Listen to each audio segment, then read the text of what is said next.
kind of finish going through the rest of the process today, so you just have the first snapshot of the whole picture, okay? The only piece we haven't talked at all about potassium acetate. And where does that start from? It starts from acetic acid and potassium hydroxide, all right?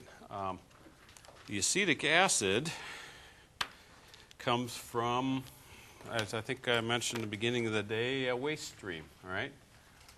All the condensate that comes off, and if, you know, the way I had it depicted here, we had 45 gallons of material going to the fermentation. We had 325 coming in, so that leaves 280 gallons a minute of condensate. Okay, which is a whole pile of water, right? You could probably fill up this entire room in a matter of, I don't know, less than a shift, a few hours, I'm sure.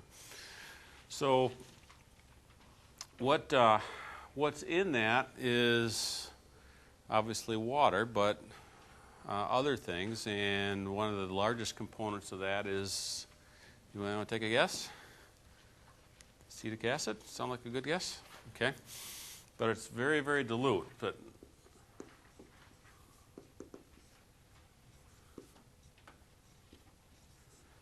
okay, it's only about 0.2% acetic acid. So in all this quantity, you're talking, well, it's ignoring density of the material for the moment, is, you know, would be about 0.56 gallons a minute of acetic acid is what's being generated. Okay, now where does it come from? Actually, wood itself, when it starts to rot, and you know, if in its natural environment, it gets acidic on its own. Okay, that's why if you let some wood chips sit in the bottom of a metal, you know, container for a while, and it has time to get wet, it'll start chewing on it. All right, that's the acetic acid going to work. DPI's process doesn't really treat it at all. Okay, whatever is in the wood coming in, they're basically going to give us. Okay, so we get a little bit of acetic acid from that. That's about a quarter of it. The rest of it comes from, we're adding all the sulfuric acid into the hydrolysis reactor, and these hemicellulose chains, when you break them apart, some of that degrades into acetic acid as well. Okay, so between the two, you know, what comes in with the wood or comes in with DPI's, you know, liquor, and what our process does, it ends up in the evaporator, in the feed, and acetic acid, when you are boiling off water, has about the same boiling temperature as the water does. You know, close enough for purposes today that it will end up in the water that's evaporated. Okay, so that's how we end up with this quantity here. Now, nobody in their right mind would design a chemical plant with that concentration and say this is a great feed stream. Okay, so this is where some of our proprietary technology comes in, as we're adding potassium hydroxide to that.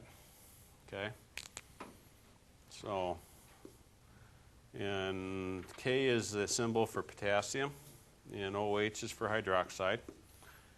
And so we're making potassium acetate out of that. I'll spell it out. Probably not spell it right, but I'll spell it out anyway. So,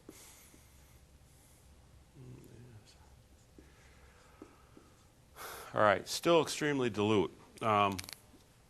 If I were to ask you guys to take that and put it in the evaporator and evaporate it to the concentration that it's used on airports and bridges, okay, that's 50% solids. So that's our end product is 50% solids.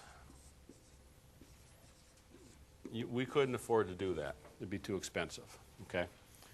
So what we've done is we've employed the same kind of, I don't know how that would work.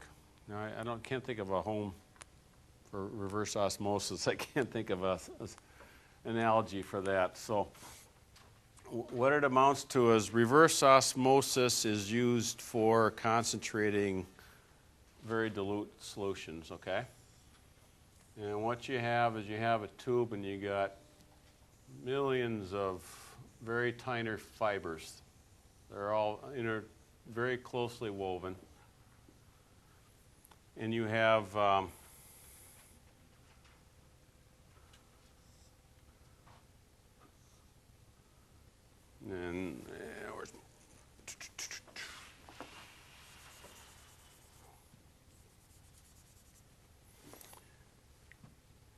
and you put this very dilute solution, well, let's run it around over here. Let's put it in this way.